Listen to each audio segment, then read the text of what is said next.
काका नमस्कार. आता मी तुमच्या डोळ्यांची तपासणी करत आहे. समोर दिसणारी अक्षरं किंवा चिन्ह नीट बघा आणि जे दिसते ते सांगा.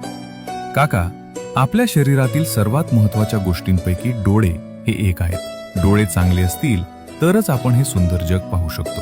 पण वाढत्या वयानुसार मोतीबिंदू, काचबिंदू, मधुमेहामुळे होणारे डोळ्यांचे विकार आणि दृष्टी कमी होण्यासारख्या समस्या निर्माण होऊ शकतात. अनेक लोक डोळ्यांचा त्रास वाढेपर्यंत तपासणी करत नाहीत, पण जेव्हा समस्या जास्त वाढते तेव्हा उपचार करणं कठीण होऊ शकते. त्यामुळे वर्षातून किमान एकदा डोळ्यांची तपासणी करणे खूप गरजेचे आहे. हे खूप चांगले केले. वेळेवर तपासणी केल्यामुळे अनेक आजार सुरुवातीलाच समजू शकतात आणि योग्य उपचार घेता येतात. त्यामुळे तुमची दृष्टी दीर्घकाळ चांगली राहण्यास मदत होते.